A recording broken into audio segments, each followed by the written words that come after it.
Apple's newest MacBook Pros are up to $400 off for Prime Day. Prime Day 2025, running from July 8 to 11, offers significant discounts on Apple MacBook Pros. Several models are on sale, featuring varying specifications like the M4, M4 Pro, and M4 Max chips, different RAM and storage options, and screen sizes of 14.2 inches and 16.2 inches. Discounts range from $170 to $404, depending on the model chosen. The entry-level M4 model starts at $1,429, while the most powerful M4 Max configuration reaches $3,596 after the discount. Buyers can select from various RAM and storage combinations to suit their needs.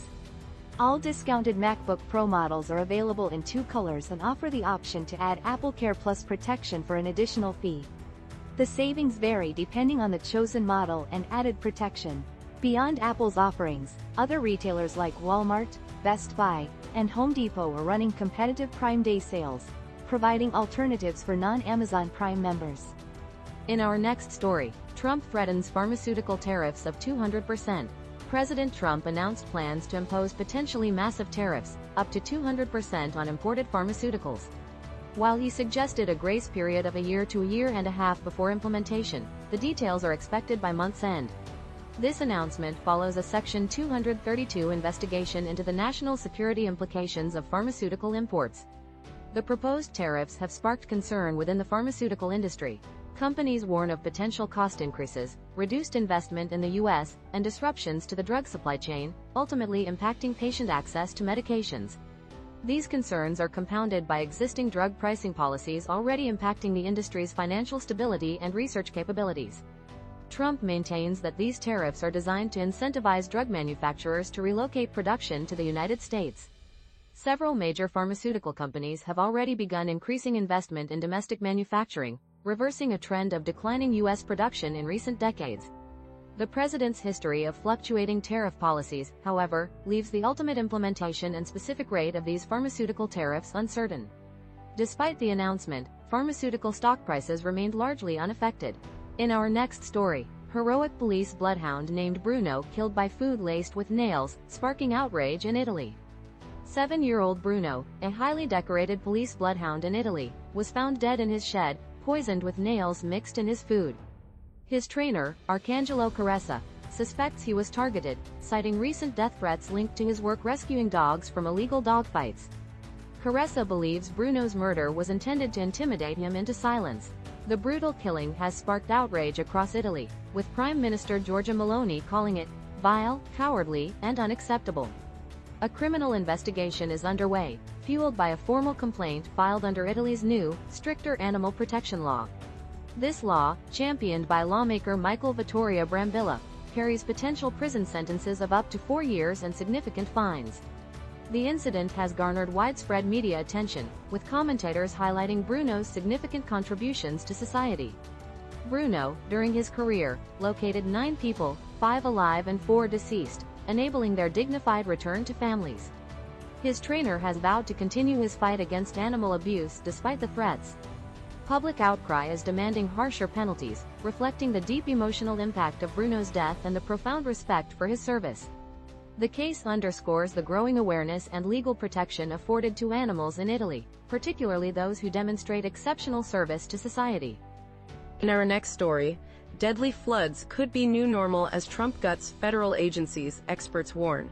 Devastating flash floods in Texas have claimed over 100 lives, leaving dozens missing.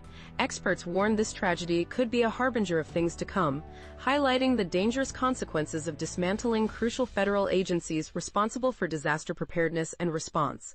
The storms, characterized by intense rainfall over short periods, are becoming increasingly common due to climate change. Concerns are mounting that cuts and chaos within the National Weather Service, NWS, and Federal Emergency Management Agency, FEMA, driven by the Trump administration, may have exacerbated the death toll. The early warning system seemingly failed at Camp Mystic, where hundreds of girls were camping in a known floodplain. Significant staff reductions at both agencies, including experienced leadership, have compromised their ability to effectively predict and respond to such disasters. The staffing shortages have led to reduced weather monitoring and a lack of 24/7 coverage in some forecasting offices. This is particularly concerning given the increased frequency and intensity of extreme weather events fueled by climate change.